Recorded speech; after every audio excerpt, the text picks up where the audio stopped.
7ஆம் வகுப்புக்கு போனேங்கய்யா. பக்கத்தில் உட்காந்துருந்தான் பையங்க, பாடம் நடத்த ஆரம்பிச்சுக்கிட்டு இருந்தேன். அப்போ தான் ஆரம்பிக்குது. ஒரு அம்மா வந்து வாசல் நின்றுச்சு. பள்ளிக்கூடத்தில் உள்ளே வரக்கூடாது, ஏதோ அவசரம் போல் அம்மா வந்து நிற்கிது.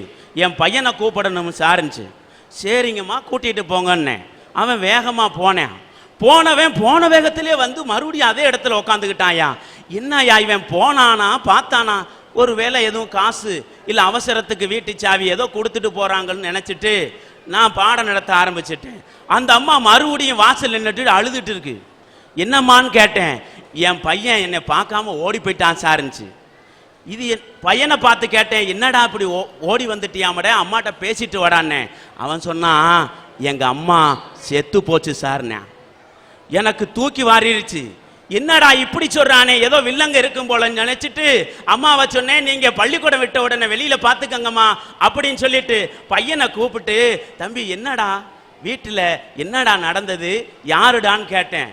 அவன் சொன்னாயா, நான் 3ஆம் கிளாஸ் படிச்சையா, என் தம்பி 1ஆம் கிளாஸ் படிச்சாயா, என் தங்கச்சி 2 வயசுயா. அந்த நேரத்தில் ஒரு நாள் எங்க அம்மா வீட்டிலேயே இல்லை. எங்க அப்பாட்ட போய் கேட்டேன், எங்கப்பா அம்மா அம்மான்னு கேட்டேன். அப்பதான் எங்க அப்பா சொன்னாரு, உங்க அம்மா இன்னொரு கல்யாணம் பண்ணிக்கிட்டு போயிருச்சுடான்னு சொல்லிட்டாரியா. அன்னைக்கு பண்ணணும், எங்க அம்மா செத்து போயிருச்சுன்னு முடிவு பண்றோம் ஐயா. அதனால எங்க அம்மாவை பார்க்க நான் விரும்பலையான்னா. சரிடா இப்ப எப்படிடா சாப்பிட்றீங்கன்னு கேட்டேன். அவன் சொன்னாயா, எங்க அப்பா பழனி ரோட்டில் 4 கிலோமீட்டர் இங்க இருந்து அங்கே டீ கடை வச்சிருக்கிறாரு. நான் காலையில் எந்திரிச்சு டீ கடையை திறந்து தண்ணி தெளித்து நான் கோலம் போடுவேயா. அதுக்கடுத்து அப்பா வந்த உடனே டீயை பற்ற வச்சு போடுவார்.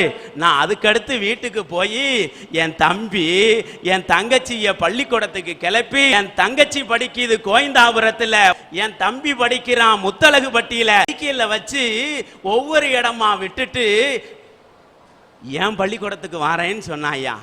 இப்படி சிறு வயதிலேயே தன்னுடைய குடும்ப பாரத்தை சுமந்து கொண்டிருக்கக்கூடிய எத்தனை இளைஞர்கள் குடும்பத்தை தூக்கி நிறுத்தி கொண்டிருக்கிறார்கள். இன்னும் இந்தியாவிலே 40 கோடி இளைஞர்களும் இந்தியாவையும் குடும்பத்தையும் தூக்கி நிறுத்த தயாராக இருக்கிறார்கள். இளம் பெண்களாவது வாழ்க்கையில் நல்லா இருக்காங்களா? ஒரு வீட்டுக்கு கல்யாணம் முடிச்சு கொடுக்காங்க, அங்க போனா மாமியாளுக்கு பொறுப்பா இருந்து அவளுக்கு உதவி செய்யறான்னா கிடையாது. காலடி எடுத்து வைக்கும் போதே மனசுல நினைக்கா, படத்துக்கு ஒரே வருஷத்துல மாலையை போட்டு பொட்டு வைக்கலன்னா நான் மருமோளே இல்லைன்னா காலடி எடுத்து வைக்கா மருமகா. அன்னைக்கு சென்னையில் ஒரு பெரிய ஊர்வலம் போயிட்டு இருந்துச்சு. முன்னால ஒரு பெண் இறந்து போனால் அவளுடைய ட்ரெக்கில் அவளுடைய ஊர்வலம் போயிட்டு இருக்கு. அதுக்கு பின்னாலே ஒரு இளம் பெண் நாயை பிடிச்சிக்கிட்டு போறா. அவளுக்கு பின்னால ஒரு 2000 பேர் வரிசையில் போறாங்க. இதை ஒரு பெண் பார்க்கிறா, காரில் போகிற பெண்ணு, இளம் பெண்ணு. உடனே காரை நிப்பாட்டிட்டு ஏறி போனால் நேரையா போய் நாயை பிடிச்சிக்கிட்டு போகிற பெண்ணிட்ட கேட்டா, என்னம்மா என்னது அப்படின்னா. அந்த அம்மா சொல்லிச்சு, முன்னால் இருக்குது எங்கள் மாமியா போய் சேர்ந்துட்டான், நாங்கள் அதான் சந்தோஷமாக நாயை பிடிச்சிட்டு போயிட்டுருக்கேன்னா. நாய் என்னம்மான்னா, மாமியா ரொம்ப கொடுமைப்படுத்தினா, ஓக்க சாக்க வழி இல்லை, கடைசியில் அந்த நாய் கடிச்சிட்டு போயிட்டா, அதான் நாயை பிடிச்சிட்டு சந்தோஷமாக போகிறேன்னா. எம்மா ஒரே ஒரு உதவின்னா. என்ன அப்படின்னா, இந்த நாயை ஒரு நாள் கொடுத்தேன்னா எங்கள் வீட்லேயும் மாமியா இருக்கான், அவளையும் ஒரு சாய்ப்பு சாய்ச்சிட்டு திருப்பி கொண்டு வந்து விடுதேன்னா. அந்த நாயை பிடிச்சிக்கிட்டு இருக்க பெண்ணுன்னு சொன்னா, தாரம்மா தாரேன், மாட்டேன்னு சொல்லலை, ஆனால் உனக்கு முன்னாலேயே கேட்டது தான் 2000 பேர் வரிசையில் வந்துக்கிட்டு இருக்கான், நீ 2001 வா, உனக்கு சான்ஸ் வரும்போது தாரேங்க. இதான் கடவுள்கிட்ட போய் ஒரு நாய் கேட்டுச்சா, நாய், கடவுளை நீர் எல்லாத்துக்கும் நல்லது பண்ணுதேரு, எங்க நாய் இனத்துக்கு தானே கெடுதி பண்ணுதேன்னு கேட்டுச்சு. உடனே கடவுள் சொன்னா, நாயை நாங்கள் யாருக்கும் கெடுதி பண்ணதே கிடையாது, எல்லாத்துக்கும் நல்லது தான் பண்ணுதோம்னுச்சு. உடனே நாய் சொல்லிச்சு, நீங்கள் ஆடு அங்கங்கே வெட்டு தான் திங்கான், ஆட்டு சூப்பு குடிக்கான், ஆட்டு ரத்தத்தை வறுத்து திங்கான், ஆனால் ஆடு பெருகிக்கிட்டே போகுது, எங்கள் நாய் இனம் குறுகிக்கிட்டே போதேன்னுச்சு. உடனே கடவுள் சொன்னால், நாளை காலைல 9 மணிக்கு வா, உனக்கு உண்மை தெரியும்ட்டு போயிட்டார். காலைல 9 மணிக்கு கரெக்டாக நாய் போய் நிற்கி, கடவுள் 10 நிமிஷம் லேட்டு. என்ன லேட்டுனா பஸ்ஸு லேட்டுன்ட்டார் கடவுள். நேரையா நாயை கூப்பிட்டாரு, ஒரு ரூமை திறந்தார், 4 ஆடை உள்ளே பிடிச்சி அடைச்சாரு, 4 கட்டு புல்லு கட்ட உள்ளே கொண்டி போட்டார், கதவெழுத்து சாத்திட்டார். இன்னொரு ரூமை திறந்தாரு, 4 நாயை உள்ள அடிச்சு பத்தினாரு, 4 கிலோ ஆட்டுக்கறியை உள்ள போட்டார், கதவெழுத்து சாத்தினாரு. நாயை சாயந்தரம் 4 மணிக்கு வா, உனக்கு உண்மை தெரியும்ட்டு போயிட்டார். கரெக்டாக 4 மணிக்கு 2 பேர் வந்து நிற்காங்க. ஆடு இருந்த ரூமை திறந்தாரு. 4 ஆடும் புல்லு கட்டு தின்னுட்டு கதை பேசிக்கிட்டு இருக்கு. ஆத்தோர விளைஞ்ச புல்லா இருக்கும் போல தெரியுத, டேஸ்டா இருக்க, ஏ கிளாஸா இருக்கேன்னு 4 ஆடு பேசி கதை பேசிக்கிட்டு இருந்துச்சு. நாய் இருந்த ரூமை திறந்தாரு. 4 நாயும் செத்து மலர்ந்து கிடக்கு. 4 கிலோ ஆட்டுக்கறி அப்படியே இருந்துச்சு. இது கடவுள் நாய்க்கு சொன்ன கதை இல்ல, இது இளைஞர்களுக்கு சொன்ன கதை. இளைஞர்கள் ஆடு மாதிரி ஒருவருக்கொருவர் அன்பாக இருந்து ஜாதி மத இன மொழி பாகுபாடு இல்லாமல் தேசத்துடைய முன்னேற்றத்திற்கு வெட்டியா பொழுத போக்காம அந்த இளைஞர்கள் வீரமிக்க இளைஞர்களாக, தேசத்தை காக்கின்ற இளைஞர்களாக, சமுதாயத்தை முன்னேற்றத்திற்கு பாடுபடுகின்ற இளைஞர்களாக மாற வேண்டும். ஆனால் இன்றைய இளைஞர்கள் வெட்டியா பொழுத போக்கிக்கிட்டு இருக்காங்க என்று சொல்கின்றேன்.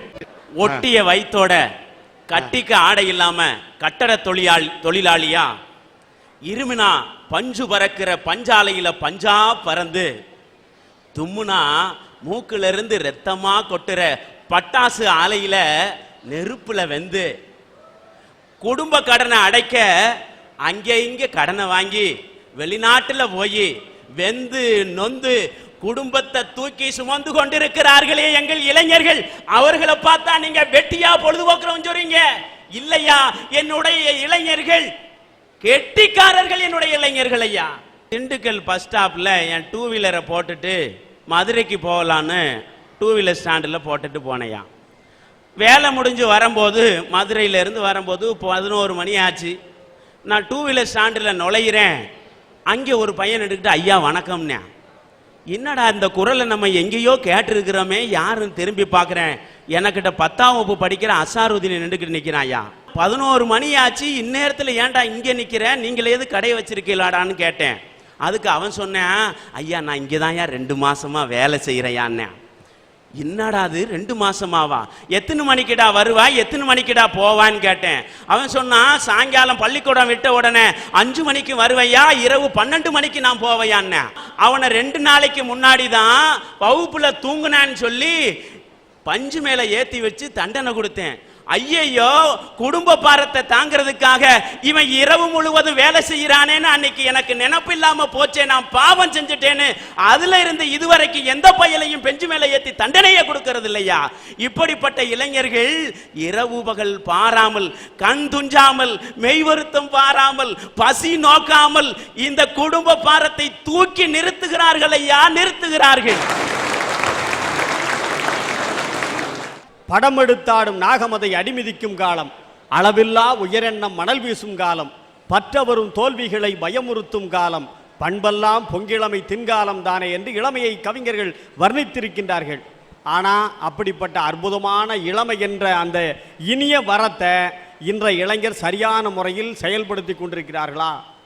அன்னைக்கு ரயிலில் போயிட்டு இருந்தேன் ஐயா, ஒரு 4 இளைஞர்கள் உட்கார்ந்து பேசிக்கிட்டு இருந்தான்.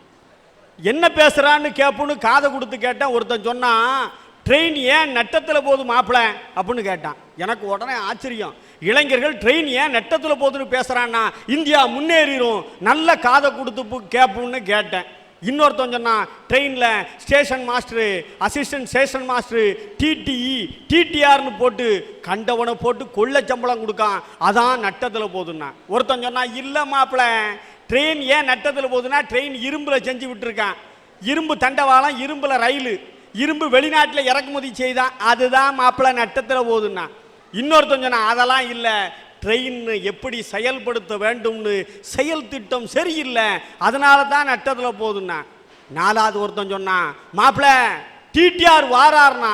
இந்த 4ஐயும் காங்கல, டிக்கெட்டே எடுக்காம ட்ரெயின் ஏன் நட்டத்தில் போகுதுன்னு பேசுறானே இளைஞன், இவன் வெட்டியா பொழுத கழிக்கானா? ஒரு நிமிஷம், அந்த 4 பேத்துல ஒருத்தர் இவர் தான் ஐயா. ஆனா தம்பி உண்மையிலே நான் சந்தோஷப்படுதேன், என்னை இளைஞன் ஏத்துக்கிட்டாம்ல, அதுக்கு ரொம்ப சந்தோஷம். ஏன்ட்டு அன்னைக்கு ஒரு இளைஞன் வந்தான், சார் நீங்க எப்படியாவது இன்னைக்கு வேலைக்கு சேர்த்து விடுங்கன்னா. நான் உடனே, வாப்பா தம்பி, உன்னை நான் வேலைக்கு சேர்த்து விடுதேன், திருநெல்வேலியில் நிறைய அல்வா கடை இருக்கு, ஒரு அல்வா கடையில் கொண்டு வேலைக்கு சேர்த்தேன். உடனே கடை முதலாளி சொன்னார், தம்பி உன்ட்ட கை சுத்தம் இருக்கணும், வாய் சுத்தம் இருக்கணும். நான் உடனே சொன்னேன், கை சுத்தம்னா துட்டக்கிட்ட எடுத்துடக்கூடாதுன்னு சொல்றாரு தம்பி, ஆனால் வாய் சுத்தம்னா என்னன்னு கேட்டேன். உடனே அந்த பையன் சொன்னா, வாய் சுத்தம்னா எதுவும் வார்த்தை இருத்த பேசாமல் சண்டை போடாமல் இருக்கணும்னு சொல்றாருண்ணா. முதலாளி சொன்னா அதெல்லாம் சொல்லலப்பா, போகும்போது வரும்போது அல்வாவை எடுத்து வாயில போட்டு தின்னா கடை எப்படி நடக்கும், அதுக்கு தான் வாய் சுத்தம் இருக்கணும்னு. அவன் சொன்னான், என்னன்னாச்சு இப்படி பேசிய, இதுக்கு முன்னால வேலை பார்த்த 2 கடையில் கேட்டு பாருங்க, எந்த பொருளையாவது என்னைக்காவது நான் எடுத்து சாப்பிட்டுருக்கேனான்னு கேளுங்க அண்ணாச்சுன்னா. நான் உடனே கேட்டேன், எந்த கடையில் தம்பி வேலை பார்த்துருக்கேன்னு. இரும்பு கடையில் வேலை பார்த்துருக்கேன், பூச்சி மருந்து கடையில் வேலை பார்த்துருக்கேங்க. இரும்பு கடையிலும் பூச்சி மருந்து கடையிலும் வேலை பார்த்தா என்ன தள்ளி திங்க முடியும்? இப்படி எடக்க மடக்கா குண்டக்க மண்டக்க எகனைக்கு முகனை பேசி வெட்டியாய் பொழுதை இளைஞர்கள் வீணாய் கழித்து கொண்டிருக்கிறார்களே தவிர சமுதாய மாற்றத்திற்கும் முன்னேற்றத்திற்கும் பணியாற்றிட்டு இருக்காங்களா? அதுலேயும் பொம்பளை பிள்ளைகளை பார்த்தா, காலேஜ் படிக்கிறதுலேருந்து பார்த்தா, வீட்டில் இருக்கக்கூடிய அந்த இளம் பெண்களை பார்த்தா சினிமா சீரியல்லே சிக்கி போயிருக்கின்றார்கள். ராத்திரி 2 மணிக்கு வாரையா, ஒரு 400 பொம்பளை ஆள் உட்காந்து படம் பார்த்துக்கிட்டு இருக்கா ராத்திரி 2 மணிக்கு. என்ன படம் பார்த்தேன், படம் ஓடிக்கிட்டு இருக்கு, எல்லாரும் கீழே உட்காந்துருக்காங்க. ஒரே ஒரு அக்காவை சேரை போட்டு உட்கார வச்சிருந்துச்சு. நான் நினச்சேன் ஊர் பிரசிடெண்டாக இருக்கும் போல தெரியுது, அக்கா உட்காந்துருக்காங்கன்ட்டு பக்கத்தில் போய் வணக்கம் போட போனேன். கண்ணில் சந்தனத்தை வச்சிருக்கு, நெத்தியில் 1 ரூபா வச்சிருக்கு, மூக்கில் பஞ்சம் வச்சிருக்கு, பக்கத்தில் பத்தியும் கொளுத்தி வச்சிருக்கு. அப்பந்தான் ஒரு அக்காட்ட கேட்டேன், என்னக்காண்ண? இல்லை அக்கா போயிட்டாவோன்னா. போன அக்காவை வச்சா படம் பார்க்க என்ன? ஒரு அக்கா சொன்னா, பையன் பூடானில் இருக்கான், புறப்பட்டு வர 4 நாள் ஆகும், நாங்கள் ஏன் உள்ளே உட்காந்து அழுதம்னு வெளியே உட்காந்து படத்தை பார்க்கோம்னே. அக்கா உள்ளே வச்சிருக்க வேண்டியதானே என்ன? அக்கா உள்ளே வச்சா ஒத்தையில் இருக்க பயப்படுவா, அதான் நாங்கள் கொண்டு உள்ளே இருக்கோம்னா. ரொம்ப நல்ல ஊர், நல்லா இருப்பியா, படத்தை பாருங்கன்ட்டு நான் பஸ் ஸ்டாப்புக்கு வந்துட்டேன் பஸ்ஸுக்கு. திடீர்னு அங்கே ஒரு அக்கா ஓடுதா, இங்கே ஒரு அக்கா ஓடுதா. ஒரு அக்கா கூட்டங்க வா, எங்கே ஓடுத எதுக்கு ஓடுது என்ன? ஒன்றுமில்ல தம்பி, படத்தை உத்து பார்த்தோமா, நடுவில் இருந்த அக்காவை நாய் இழுத்துட்டு போயிட்டுங்க. சவம் போற தெரியாம படம் பார்க்கக்கூடிய இந்த இளம் பெண்கள், இளம் இளைஞர்கள் சமுதாய முன்னேற்றத்திற்கு பாடுபடுவார்களா? இளைஞர்கள் வெட்டியாய் பொழுதை வீணாக்கி கொண்டிருக்கின்றார்கள். இளைஞர்கள் பஸ் இந்த மாதிரி இடத்துல வேலை பார்க்கவன ஒழுங்கா இருக்கானா? அங்கேயும் சபல கேஸா இருக்கான். நம்ம பஸ் ஸ்டாப்பில் கொண்டு பஸ்ஸை நிப்பாட்டுவோம், பஸ் நிற்காது, ஒரு 10 அடி தள்ளி கொண்டு நிப்பாட்டுவான். நம்ம ஓடி போய் ஏறுவோம், பஸ்ஸுக்குள்ளே இருக்க கண்டக்டர் சத்தம் கொடுப்பான், ஏறி தொலையவே, நீலாம் ஏவே பஸ்ஸில் ஏறுத, துட்டு கொடுத்து நாம் போகிறோம், நம்மளை கண்டக்டர் ஏசுவான். அதே இது ஒரு 18 வயசு பிள்ளை நிற்கட்டும், கரெக்டாக வாசலை கொண்டு நிப்பாட்டுவான். வாரீங்களாம்மா வாரீங்களான்னு கேட்பான். அந்த 18 மொதப்படியில் கால் வைக்கும்போது கண்டக்டர் எங்கே இருக்கான்னு தெரியாது, அவன் குதிச்சு ஓடி வந்து 2 சைடு கம்பியை பிடிச்சிக்கிடுவான், பிள்ளை கீழே விழுந்துடக்கூடாதான். பிள்ளை மொதப்படி 2வது படி 3வது படி முடிஞ்ச உடனே கண்டக்டருக்கு வேலை முடிஞ்சிடும், உடனே டிரைவருக்கு வேலை ஆரம்பிச்சிடும். உடனே டிரைவர் முன்னால வாமா, முன்னால வா, கீழே விழுந்தா யார் பார்த்து சொல்தான்? யார்? டிரைவர். அவர் முன்னால கூப்பிடுதார். அதிலே நல்ல டிரைவர் இருக்காங்க, ஏறும் போதே சொல்லிடுவான், ஆம்பளை எல்லாம் பின்னால போ, ஓ முகத்தை பார்த்துட்டு வண்டி ஓட்ட முடியாதுங்க. அன்னைக்கு தான் ஒரு டிரைவர்கிட்ட கேட்டேன், அண்ணாச்சி வண்டி ஃபுல்லாக இப்போ எப்படி போகுதுன்னு. அவர் சொல்றார், இப்போ மல்லிகைப்பூ வாடகையில் தான் போகுது தம்பிங்கார். ஏன்னா அப்படித்தான் இருக்கு, இந்த இளைஞர்கள் போறவன் இப்படி கொண்டு 18 கொண்டு முன்னால வச்சான்.